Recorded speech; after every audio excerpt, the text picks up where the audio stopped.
Recording right now. Why are we not recording? I don't know. Happy Halloween. Happy Halloween. Yeah, you need both of those. Yeah, and I'm gonna have to not do them the whole time because I'll die. Look at, you can, I'm not touching your chest. Look at, watch. I might. Maybe she could. Look at, you can change it, see? Okay. Yeah, just push the button in the back and it'll just keep, I know. Whatever she says. That's fine. I told her she I'm needed such something. an easygoing person. No, somebody told me today, it made me feel good about life. What? I told her I had high anxiety. She's like, you don't strike me as somebody that has high anxiety. And I'm like, thank you. I cover it well. I wear a good mask. I go, I'm medicated. And she was like, well, even so. And then I told her what, an anxiety example. This one died. Oh, that stinks. What? Oh, I got it. Oh, yeah, you did. So you just got to push harder. That's what she says. Mm-hmm. So I explained to her what a high anxiety situation is for me, and she was like, yeah, I would have anxiety too. She's Oh, yeah. I'm like, okay. Well, I've been good lately. I've been good. Happy Halloween. Happy Halloween. I cut all my hair off. Doesn't it look good? She went blonde. It is very blonde. It is. I like it. I don't think I've ever been this blonde. It looks good. I'm going with I'm it. drinking Topo Chico, so I might, or Topo Chico. We're not going outside. Her dog rang the bell. You look at him, he's like, so do your dogs cuss at you? No, it's because you're a better person than me. So my dog would do that. He would look at me. He'd be like, bitch, open the door. Right. Like, that's what he says in my mind. Get over here and open I the think door. he just wants to go, do you want to go play with the chickens? He just wants, and he'll bark at the neighbor's dog. He's so pretty. He's busy. He's got things to do. Oh, we made eye contact. Crap. We made eye contact. All right, so today we're going to talk, we're still in the entrepreneurial series. This is our last episode in the series. No, it's not. Hello, not Messy Minglers. We're going to have to re-record that intro because that She doesn't know who we are. It's been a while. Your shirt's making my arm look a little fat. Just so No, you look good. Hey, Live Messy listeners. We need to think of a name for our Live Messy podcast listeners. We all need to think of a name for yourselves. What are you going to be called? The imperfects. The imperfects. The anxiety ridden. The real people. The real people is what they are. I'll have to synonym search. Oh, Messy. I met a woman named Cinnamon.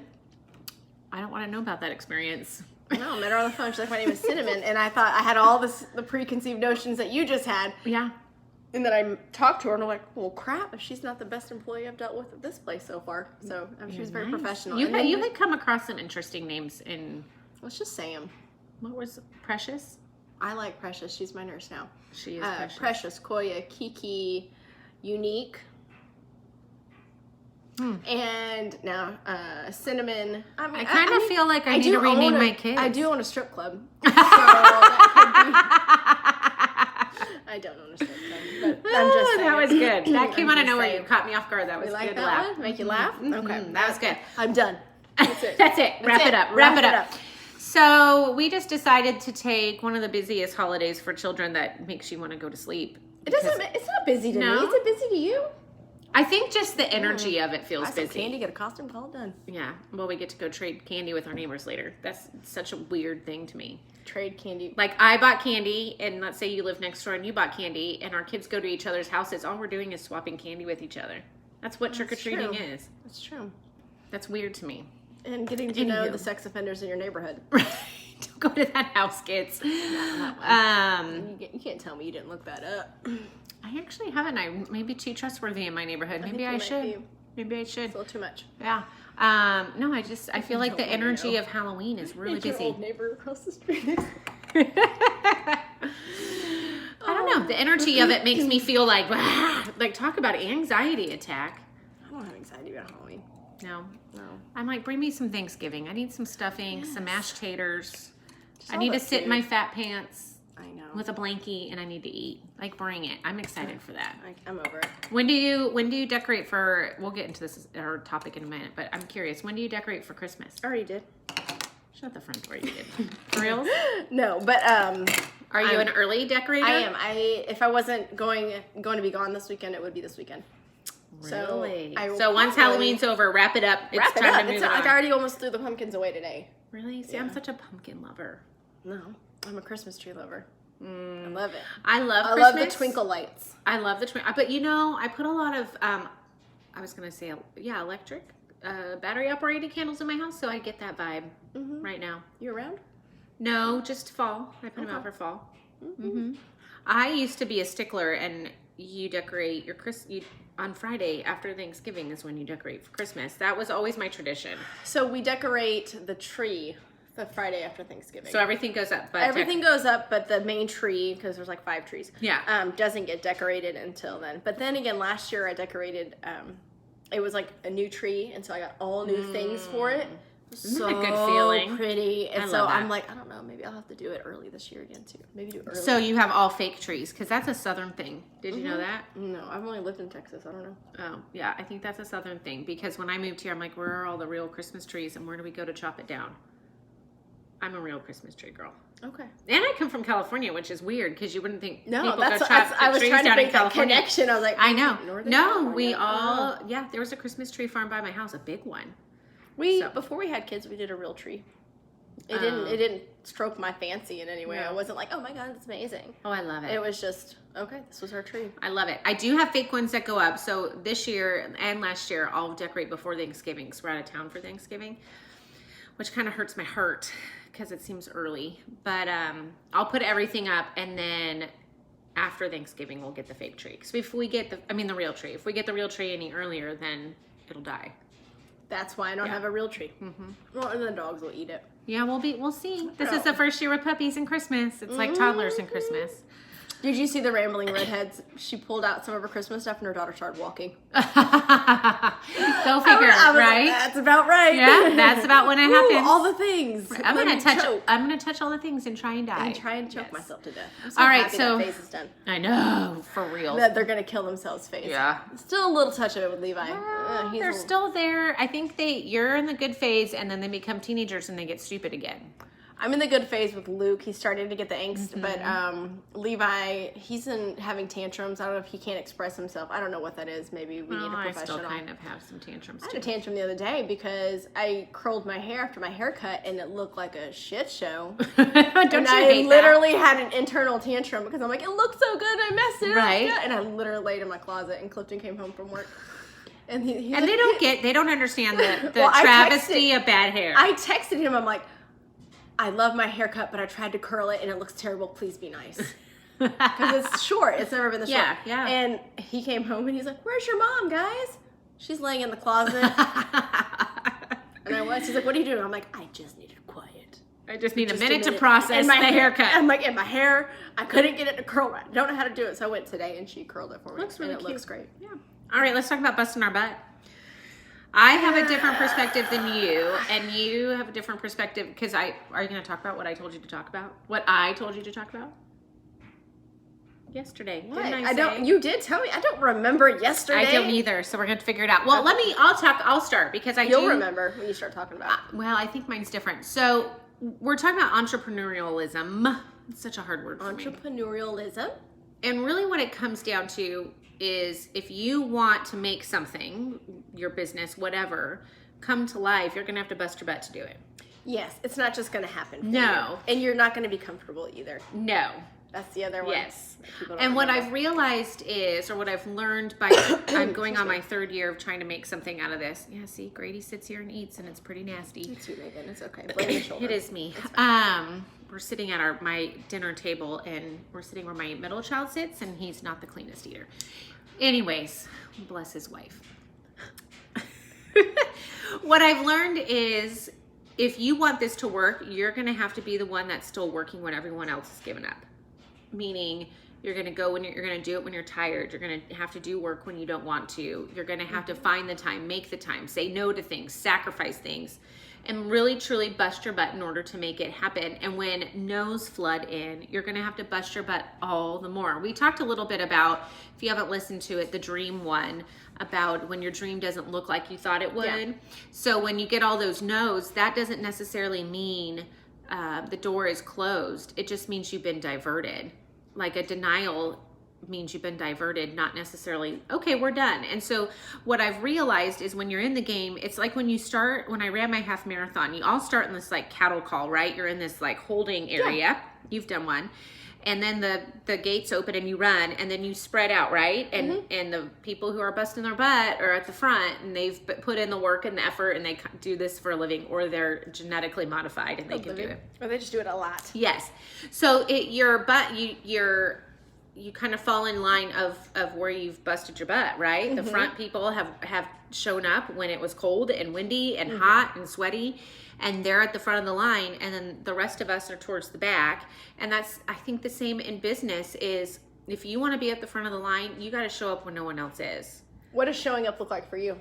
For me right now, it looks like showing up. Sorry if I'm burping. No, I've been burping too. No, okay, because this Topo Chico is making me burp. The pasta is delicious. I'm like, oh, okay, working it through. Go ahead. So for me right now, busting my butt means I'm going to show up when I'm tired because I've been exhausted and just got through a really exhausting season. We've talked. Nothing bad has happened. It's just been lots of stuff happening in life. It's fine. Oh, no. But girl, finally. No, ma'am. No, ma'am. No girls. No, it's showing up when I'm exhausted, like doing work even though I'm tired. I had to do something today, and I was like, oh, I'm so tired. Do you feel like your work is quality work when you do it when you're tired? Yeah, most of the time, because it's what I love. And this is how I know I need to keep going, because when I do step into it when I'm tired, it energizes me. Yep, I think that's a definitely not a qualifier, but a sign that you're doing what you're supposed to be doing is that when you step into it, it energizes you. And then for me, busting my butt looks like working that much harder on something to get it more focused and streamlined, because I've been given a lot of no's. Yeah, I was gonna speak to if it energizes you or deflates you. Yeah, that's kind of the two things that you have to think about. I know she felt like I wasn't talking. I felt her energy telling me. No, I learned that a long time ago, that if it's something that energizes you, you'll have the energy, even if it's at 11 o'clock at night and all the kids are in bed. And if it's something that deflates you, you'll put it off. You'll put it off. Yes. And so I think the deciding factor, or the line in that, and how you can decide if one way or the other, is when you overcome that hump and you're in it and you still feel deflated, it's probably not the right path. It's probably not exactly what you're supposed to be doing, because it shouldn't be like pulling teeth. It shouldn't feel like, especially if it's something that's your dream and that you love to do. Are there going to be fantastic parts of all of it? No, it's not going to always be easy. I think a lot of times we pack up and go home when it gets hard, because we think that's God telling us no. I just had a conversation with someone, our friend Elizabeth, about she's not my friend. I've tried to make friends with her. She was talking about the process they were going through, and it just seemed really hard and challenging, and it was just a stressful situation. There was no no's, and it made her doubt and second guess, is this what God really wants for us? And I'm like, we live in this Western culture and society where our lives, not to diminish the challenges that we go through, but compared to the rest of the world, our lives are very smooth and padded, right? And so when challenges arise, I think it's our culture too. There's this happiness thing and everything's smooth sailing situation. If it's not smooth sailing, then something's wrong. And you're not doing it right. But sometimes, or a lot of times, if you're creating a business or trying to be a good mom or whatever it is you're out to do, it's not easy. No, because what's easy is laying in bed. For sure. It's easy as not doing anything. Yeah. That's easy. Yeah. Eating M&Ms in your bed and watching Hallmark Christmas movies. So I don't want anyone, when it comes to busting your butt, you're going to have to bust your butt to get to where you want to achieve the goals that you want, whether it's a fitness goal or I'm just going to keep my house cleaner. Talk to that a lot. Yeah, or whatever. That's what you told me to speak to. I did. Bingo. You were like, talk about the fitness world, because the skills and the tools that you learn whenever you're facing a fitness challenge or a health challenge or something like that, it's applicable across your life. Absolutely. But I interrupted you. No, you're fine. I think when it gets hard, we think that's a no, and it's not. That's the time when you have to kick it into gear and bust your butt.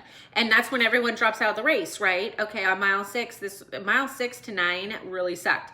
When I had Wyatt Natural, the lady's like, 7 to 9, when you're dilated 7 to 9, that's hell. But after that, you'll be good. She wasn't lying. Like, I could have been like, I'm not having this kid. Wrap it up. I'm done. And she was right. And when we get to that mile 6, or we get to that dilated at 7, whatever, we'll wrap it up instead of busting our butt to push through and get to the other side, and you're missing the reward on the other side, which makes me sad. So whenever I'm in those situations, one, like when it comes to my business, what makes me uncomfortable, I don't know where I was going with that. Like the things, it's not hard. Like the things that are hard for me are not like hard. Right, like, right. Posting on Instagram, that's not hard. No, but it's work. But it's work, and it takes time, it takes effort and creativity. Yes. And it's required. Yeah. Like if you are any person that's an influencer or is building your business like through Facebook or Instagram or anything like that, you'll know if you are not present. Oh, for sure. I mean, I was kind of empty last week, and it's been hard to build back up. It's like taking a week off the gym. Yes. That's okay. She liked your whistle. Oh, I did a good whistle. So for me, that's the bust my butt part. That's the part that I'm like, I don't really want to do. I'd rather just lay down in bed and everybody just come to me because I'm amazing. Yes. And we've talked about this. Even when it comes to like I've been in the fitness industry for longer than I want to say, and even that, like I don't promote myself. Like I don't. Right. But yet people don't know what you do and how you can serve them if you're not talking about what you do. And it's just an uncomfortable place for me. And so I have to get more comfortable. I like watching them. Like I have a few people that I follow, that I'm friends with, that we trade information back and forth. I love seeing them. And I'm like, why wouldn't they feel that way about me? I just need to put myself out there. So that's the bust my butt part for me. And that's a hard busting your butt part, because putting yourself out there and marketing yourself feels icky sometimes. Why does it feel that way? I think we put it on ourselves and we feel like we're selling ourselves, and it would be so much easier to have a product in hand. And I don't have a product for you. I just have a way of life. And I have something, I don't know. And it's a confidence thing. It's believing in ourselves. It's continually telling ourselves, look, she's out there doing it, and I am learning tons from her, and I appreciate it. I add just as much value. It's believing that your value and your worth. I think that's hard for us. When I first got my first life coaching client, when I first got that message of somebody, I had no idea who this person is. I don't know who referred them, where they found them. Anyways, when I first got that message, I felt so energized. Yeah. And I think that is the moment that should drive you through the uncomfortable pieces. Absolutely. Like it's uncomfortable for me to market myself. And I would tell you that's been like my downfall across the board. Not my skill, not my worthiness, but my uncomfortableness to market myself. But yet when someone reached out to me, the first person that reached out, I was like, yes, this is amazing. This is it. And I have to, and this goes back to when you're running a race in labor, that you have to think about the feeling on the other side, not about the uncomfortable in the middle. Yeah. And you don't know what that feeling is until you push through and bust your butt and get there. And I think that a lot of people quit, like in the fitness world. This is the hardest part. I mean, I don't know what the percentage is of people that are like overweight or whatever. Some people are overweight, they don't care, and they're happy. And that's not the people. The people that I've worked with had specific fitness goals. Right. They want to lose weight. They want to be healthy. Yeah. And I mean, I've worked with people that just like, I just want to tone up. And then I've worked with people that are over 300 pounds that are like, I have to save my life. Yeah. Those are my people, by the way. Yeah. For sure. Give me a man over 300 pounds all day long. Yeah. I love it because I'm not just changing the way he looks. No. I'm giving him years. Like this is, when it comes to fitness, I think we all can agree that it's not just the physicality. It's the mental and the emotional as well. And that's the pieces that I strive for. And that's what was building Live Limitless Coaching, was because I loved the mental changes that would happen with people when they accomplished things they didn't think they could accomplish. When they pushed through, trusted the process. Yeah. How many times do we not trust the process? Oh, all the time. All the time. I see this all the time. People pay me for my process, for my programming, for my expertise, and they don't do it. Yeah. And sometimes there's hurdles, that their own personal hurdles of mental, I don't think I can, whatever, because it's not easy. I think it's hard. Yes, and I think sometimes we think we know better, and then like how many times have you seen someone do something and you're like, oh, I could do it better, and then you do it your way and you're a disaster. Think that. You think that? I never think that. Not all the time, but I've done that before. Yeah, and so you do it yourself, and then you go to the expert, and you're like, "Fine, just tell me." You know. I can do that. I can figure that. Uh-huh. Painting my own nails. Yeah. I'm gonna man. I'm doing this for sure. And then I broke down and I went and got a manicure because it looked like a 12-year-old did it. Right. But probably a 12-year-old did a better job. But I have seen that over and over, and that's what drives me to do what I do is the mental shift. And I always say I hope this is the right term. I think I looked it up. You know what compounding interest is, right? Mm-hmm, yeah. Make money off the money that you've made. Yeah. It's the same way. It works the same way. Compounding, self-confidence, compounding. It just you just level up because it builds such a confidence inside of you that you feel like you can do something else. Yeah. And that is the one thing that I cannot give somebody. No, I can't you wrap can't. that up and give it to you. No, that's something they have to find. They have to bust their butt to find. Exactly. Yeah. And I think that's the hardest part. And I think that's what keeps people from accomplishing goals, not fitness goals. Life goals. Doesn't matter what it is. It could be business, I'm going family. to wake up earlier every day. It could be whatever. Yeah. I'm trying to help my husband right now. Yeah. And he, it takes a lot for a man to be like, hey, can you tell me what to do? Right. Right. And I know he wants to get healthier, and I said, okay, I'm going to treat you just like I would a client. Right. I would do A, B, C, D, and he still hasn't done it. Yeah. So I think you can't do it for him. No. It's the same with your kids, I just think that you just have to push through, and we can't gift you the experience and the confidence that comes on the other side. No. All we can do is encourage and coach you through the hard part. Yeah. And a great way to do that is to let people know what you're doing. Yes, and that's hard for people bring too. Light, yes, because then they're like, I don't want to fail, and then everybody say, "Girl, fail," because that'll inspire somebody else to get up and fail. Yes, I agree. Always, that is the one beauty that I love about the world that we're in now with the social media, and you really do.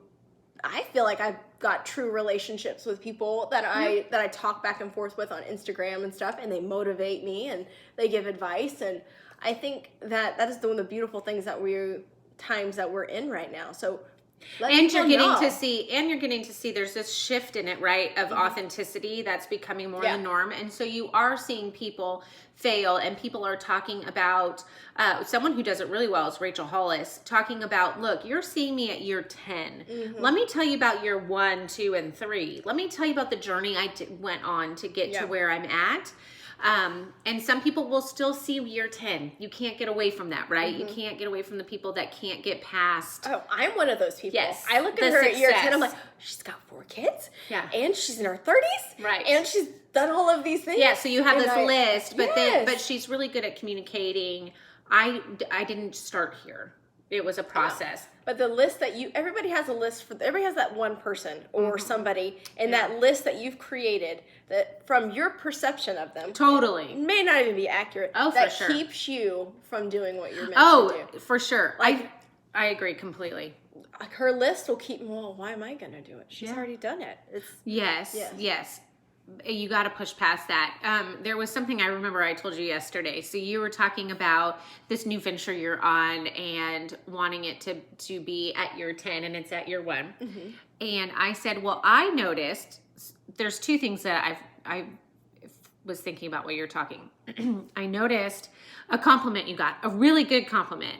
And I said, you have to rest in the compliment and let that drive you and use the constructive criticism to teach you, right? Yes. So it's so easy for us to take that one DM or that one message or that one person who said something that gave life to what you're doing and pack that away because you're hearing all the noise of the negative over here and that's overpowering that positive. And I really want us, as we're busting our butt, to find that one positive and let that be our driving force. Let that be what pushes you to get up at 11 after you've put the kids down and write that last post or whatever it is you need to do. Set the alarm for earlier. But let that one compliment, that recognition be what drives you and be what brings you rest when you are busting your butt. Don't let the negative noise feed your soul. Let the goodness feed your soul. It's really easy for us to sit in that negative and be like, well, they're all saying this and that must mean that I'm not doing the right thing, so I'm just going to wrap it up and be done. And how much of your own personal baggage do you bring to one comment that's not even negative, just constructive, but you're insecure about what you're doing, you feel unprepared, unworthy, uneducated, all the uns. Oh, yeah. How much of that do you bring to that one constructive comment that is supposed to build you up. Yeah. And it could be some just troll too. It could be someone who's saying something that, or someone who doesn't really know what you're doing, but they're trying to be helpful and it doesn't come out right. You get that a lot in motherhood, right? They don't know your life. They don't know your story. They don't know how you're parenting and what happens, the culture of your home. And they try to give you that advice and it's hurtful and your insecurities come out. And then you think you're a bad mom, same in business and whatever. We can't allow that to be what drives us to quit. I really think that's the enemy's way of shutting us down. Absolutely. Is allowing the negative chatter to become truth in our life. And it's not necessarily true, but we're believing it to be true. And that will shut you down and keep you from busting yourself to get to the next level. That has kept me in this pause zone. Yeah.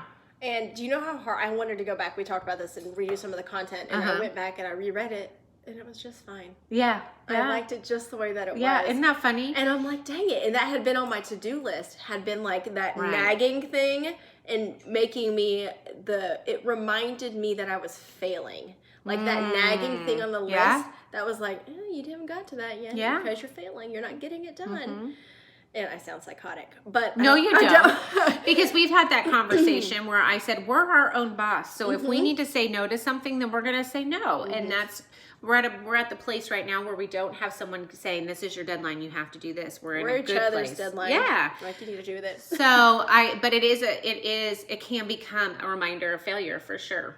Yeah. And I think that is the enemy working every time. Because then I just kind of pushed through, busted my butt, got uncomfortable, sat down, had this open window of time, and I even recorded a podcast for my Limitless Coaching. So that I haven't posted it because I'm still uncomfortable to even go back and listen to it, even though I do this. Right. But it's different when you have a partner that you're listening to, too. You're not just hearing your voice. It was bad, though. I think it was good. I'm going to go back and listen to it. I'm sure it was amazing. And figure it out. But getting through that uncomfortable, and that is, I think a lot of people get stuck there, to be honest I with do you. too. And I don't think it's I just don't have the money. I think it's I don't want to make the sacrifice. I don't want to make the sacrifice. Change. I don't want to get uncomfortable to have to come up with the funds. I don't want to get uncomfortable to have to actually put myself out there. I don't want to get uncomfortable to tell people what I'm doing. I don't want to get uncomfortable to. Yeah. I mean, well, it's real easy to sit in a dream. It's real hard to go after a goal. Yeah. Real easy. I can tell you all day long. It's real easy. It's real easy to sit in a dream. It's real difficult to go after your goal. Because once you change your dream from dream to goal, now you have something to work towards. A dream is just floating in the sky. Oh, I have this dream of writing a book one day. Are you going to bust your butt and sit down and write it? For the last year, my sons, 2 of them have said, how's the book going, Mom? And I'm like, well, it's kind of collecting dust on my computer. And then I had an opportunity to meet with some people to help me with my book. And lo and behold, I had to bust my... Did I spit in your face? No, my hair was in my face. I felt like I spit when I talked. I had to bust my butt the last 2 months to uncover something. But what happened in the hard, because it was not an easy process the last 2 months, was I discovered my voice. Finally, I've been working on the Messy Mingling for 2.5 years, and I finally feel like I found that tunnel vision, super highly focused message that I want to convey. And your point of view. And it took 2 years in busting my butt and a heck of a lot of no's. It's like the road went like this. Yes. You want it to go straight up. My hand is moving straight up and I could have said, but it's not. It's like, it's just like, and then we're going to turn around. And I could have given up a million times, but there was that one DM that would sneak in. Yeah.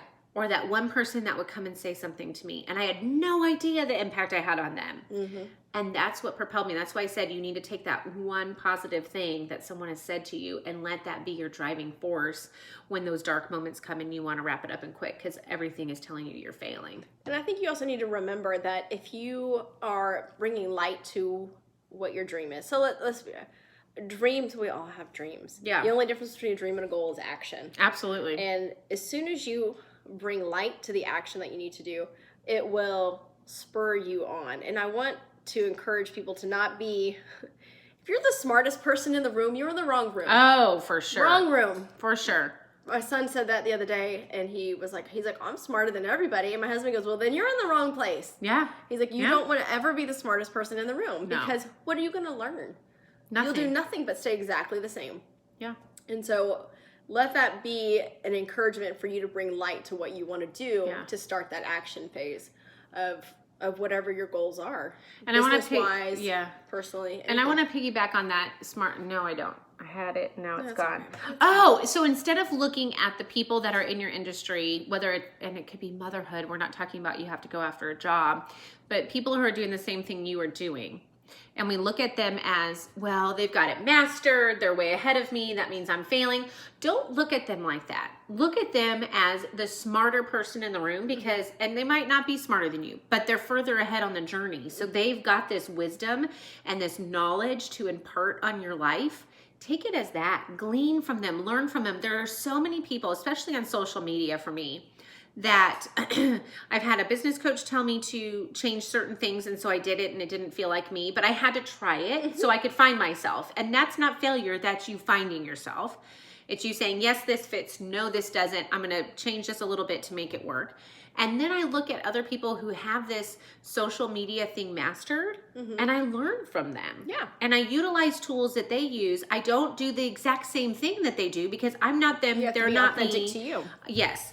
But if you're going to use a certain preset or you're going to do something, I don't know. I just look at how their audience is engaging. I look at what they're doing and how they're using their gifts, and I learn from them. So no longer do they become a threat to me.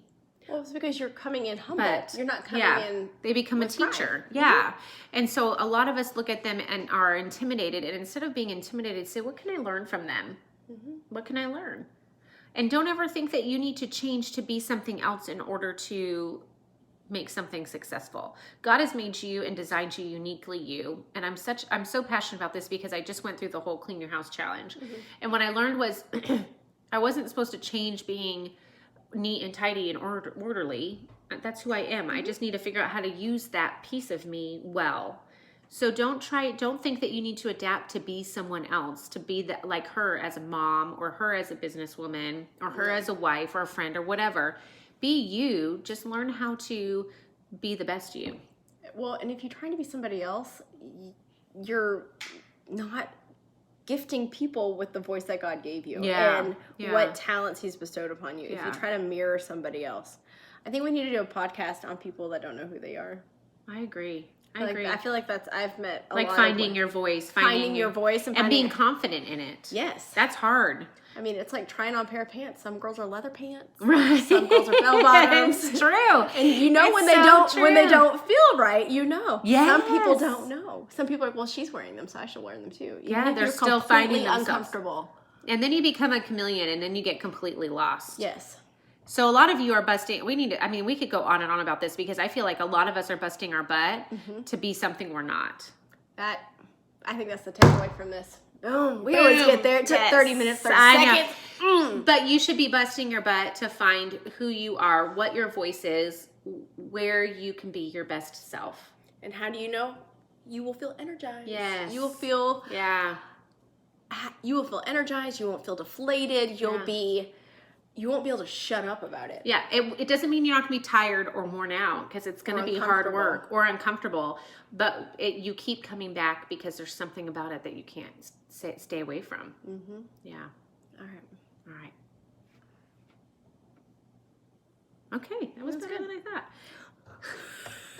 I told Scott I was. Why was it better than you thought? Did you think it was going to be I didn't think I was going to be good because I didn't feel like it's been a week. Like I feel rusty. Rusty? A little bit. Well, the one about busting your butt. I can always tell when you try to cancel. Like, we don't have to do it today. No, and I didn't. And this is the third time you said that, and I've given it the past 2 times, and this time I'm like, no, we're doing it.